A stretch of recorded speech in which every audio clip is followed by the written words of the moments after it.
So, like, my mom would read my journal growing up, which made me feel like she wasn't a safe space because she did not respect boundaries. Because not only did she read it, but then she would weaponize it against me. And it's like, well, that wasn't your business to begin with. So you can't, that's not fair.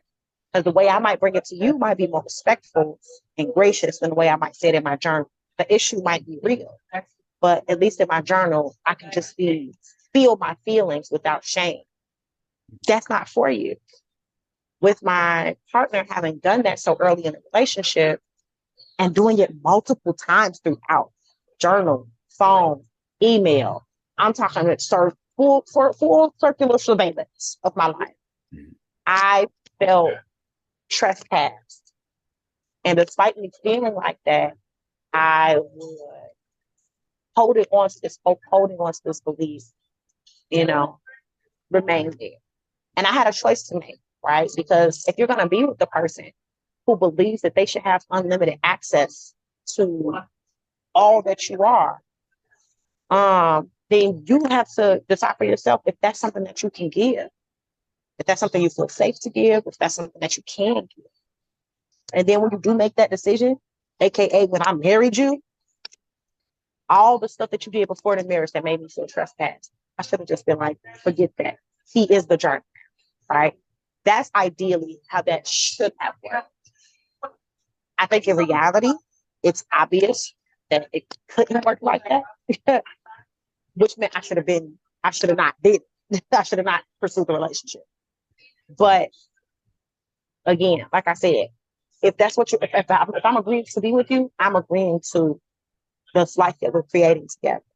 And so honesty and full transparency and vulnerability should be a part of that.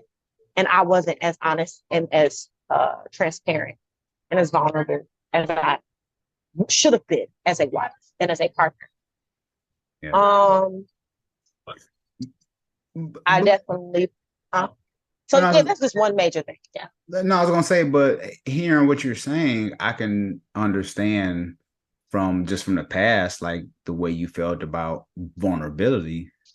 It would make you, clam up, considering that, if your mom went through your journal kind of thing. So I can understand that. And a lot of times I tell people, especially when you're married or in a long-term relationship, you can't have a healthy relationship without the vulnerability, and you have to know their backstory. If you don't know their family of origin or their backstory, it's going to cause a lot of issues because you wonder on why is this person acting like this? Why are they behaving like this? And then some people won't even open up to you because they just feel like they can't trust you. For sure. Mm-hmm. For sure. I think, and it happens on both sides. I think men struggle with it just like women do. I don't want it to be thrown up in my face. I don't want to be judged. I don't want to feel shame. So a lot of times in relationships, we can show up as a facade of ourselves. And I don't care who you are, what you say. I don't care how long y'all live together, how long y'all been boyfriend and girlfriend. Once you're married, it's like something clicks and the ugliest of ugly comes out of us.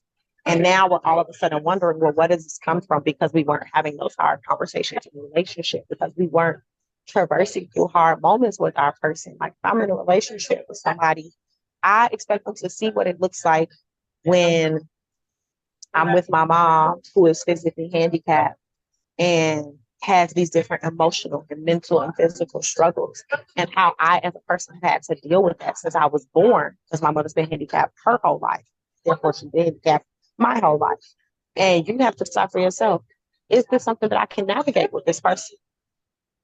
Like, that matters, because that helps you understand how I feel about control. That helps you understand how I feel about needing help, wanting help, asking for help. That helps you understand how I feel about, I'm the oldest girl. That makes you understand what I feel about responsibility.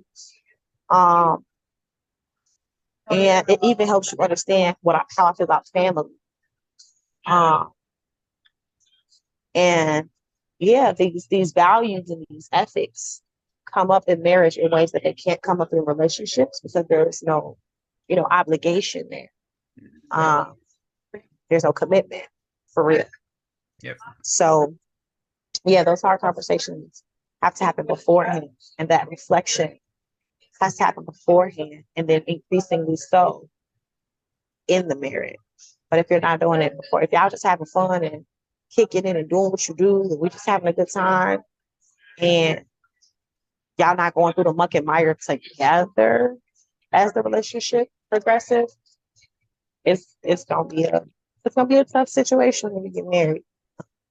Yeah, that's real. I don't think I understood enough about his background. I knew some of it, but I don't think I knew enough either. And I think there were choices on both of our parts to try to protect each other from that in ways that we probably should not have, and protect ourselves from being judged because of that in ways that we shouldn't have tried to protect ourselves from. What did you do to heal from your divorce? That's such a multi-layered question, because I was literally just talking to one of my mentors. I call him my dad, but he's not my physical, like, biological father. He's my best friend's dad.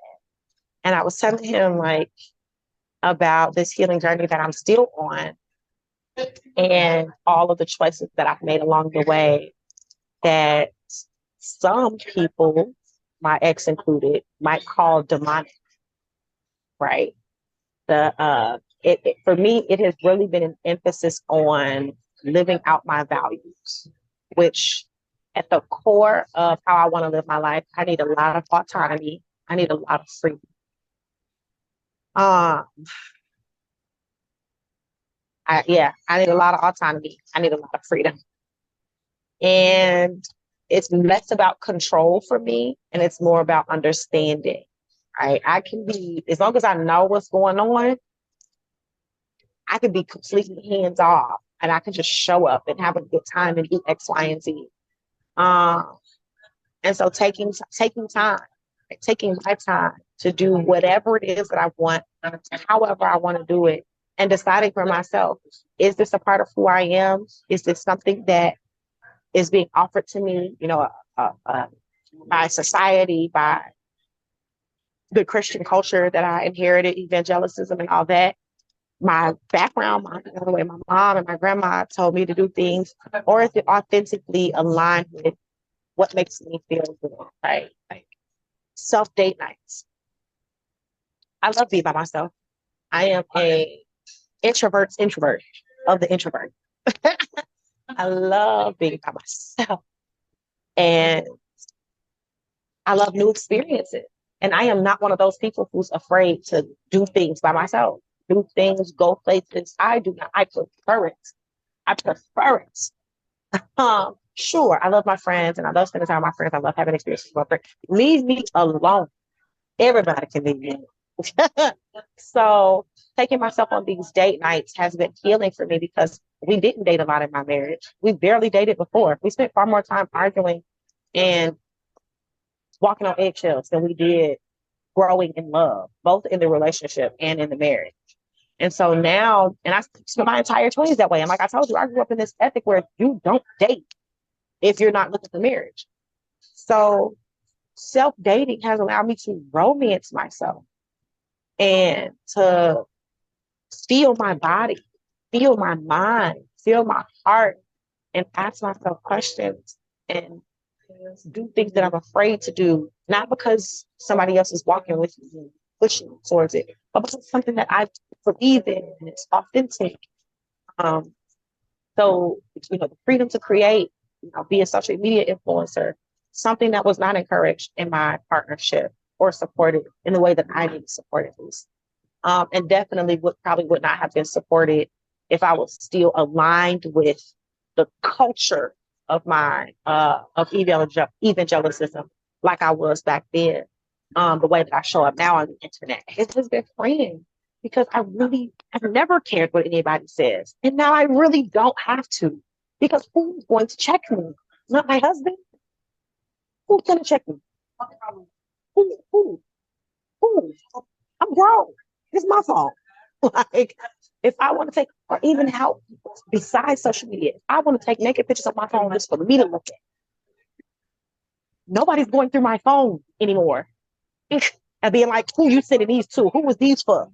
For me. Why you ain't send them to me? Because I'm your person. Because they were for me. My body.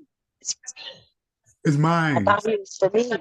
Like, my body is for me first. Like, it's my body that I love, that I enjoy, that I have the freedom and autonomy to dress, wear, and Yes. so yeah, recovering my values and then living my life according to those values and reflecting and changing, making different choices when I find that I'm not living according to those values. Mhm. That I- has been super powerful in my healing journey. that's beautiful. I wanted to ask because I have some other questions to ask, but this isn't even in my notes. I wanted to ask you about how do you feel about should you pursue your purpose before marriage, or do you think it's better to have someone that can help support you? Like you get married and then you like Both. What? both. So essentially the first, right? Because and it's hard. It's hard because when I went to you go to college and you're 18 and you pick a major and you think you have a career in mind of what you want to do. And not only just a career, you have a life that you have built in your mind. This is where I want to live. This is what I want to do in my community. This is what I want to do in my faith community. This is what I want to do. This I want to have this many children. This is what I want to produce. When I lay on my dying bed, this is the legacy that I want to leave behind. Right. And this is the work that I'm doing when I'm 18, 19, 20, 21, 22 to build towards that future. That is not stagnant. As you learn more, as you discover more, that the purpose doesn't change, but the methods by which we reach that purpose and even the audience who benefits from that shifts. And then you bring on this whole other person who you are now accountable to, and they're accountable to you. And I believe with my whole heart that it is in your best interest to choose somebody who aligns with that purpose, right? So like before I became a teacher, before I went to college, my plan was to become an attorney. And I wanted to do stuff in education and curriculum and, that kind of thing. But I wanted to be in the political sphere as an attorney. Then I decided somewhere along the way, maybe attorney later, teacher now. But then I met the attorney and I said, well, would you look at that? This boy, who I find very attractive and who loves the Lord, like I love the Lord, is also in law school. So maybe he can be the attorney and I can be the teacher. Or at least if I become the attorney, I have somebody who's already traversed that road and can support me and understand, all those kinds of things. And at the very least, if I never become a lawyer, I can still have some of the language and understanding to still do whatever it is that I'm meant to do with this, however God intends for me to do it. But I'm doing it with this person. And because I know that I'm community minded, right? My relationship wasn't all bad. We used to talk about opening the first first black owned Chick-fil-A on the south side of Chicago. That was one of our life goals as a couple. Yeah. Because we wanted to employ Black people, Black kids in the neighborhood, give Chick-fil-A level service in in a place where you might get shut outside. You know what I'm saying? But let the Chick-fil-A level service change the tone of the neighborhood, right? And he wanted to open a gym, a gym, a nice gym that was very similar to the gym he went to in Nashville. And I wanted to support him in that effort because it's like we were so community minded. How can we come back to Chicago and be Black in Chicago and elevate our people with the resources that we have, our mental, financial, relational resources? Like that was literally it was so embedded into us as individuals that it just made so much sense for us to do that together. Yeah. I remember when his mom first asked me, like, why you want to be with my son? I said, I see his vision and I want to support him. I want to be a part of that. I want in on that because that's a part of what I want out of life too, and what I want to do for my city and even our children. Right. So we got pregnant very soon after meeting each other. We met in 2012. We was pregnant in January 2013. And so at this time, it's like, well, we already got kids. What type of lifestyle do we want to build for our kids? And everything was The one thing we don't ever argue about is our kids. We agree on everything from screen time to life goals to boundaries, all these things. And so it's like, bro, it just makes so much sense. I feel like if you find your purpose, if you know your purpose, or at least have an idea of what it is before, you are going to be better prepared to choose a partner. Otherwise, you risk you risk facing your purpose in your partner. And now, if your partner doesn't have direction, if your partner isn't a good leader, or if your partner messes up or whatever, now you feel lost. You feel discombobulated. You feel like you don't know what you're doing in life. It's not supposed to be like that. Like, I should be able to kind of pull us back to center as a missional family. People always talk about like that word submission being under one mission, right? And I think that there's like a lot of credibility to that. Like, this is what we're doing. This is what God has called me to do. Whether you exist or not, I'm supposed to do it. Whether I exist or not, you're supposed to do that. But God was so gracious to put us together so we can do it better together. Mm-hmm. I agree. That's good. Yeah, because I just had one of the news reporters from NBC, Allison Finch. We were talking about that a couple of weeks ago, and we just continued to talk about it. I was just like, I'm so passionate about that because I think sometimes people can possibly miss out on their purpose messing around with the wrong person. For sure. You know, so 1,000%. yeah. So that's an episode within itself. What 3 ingredients every marriage needs to be successful? Ooh. If Sabrina was making the cake, give me your 3 ingredients that's going to make the cake taste really good.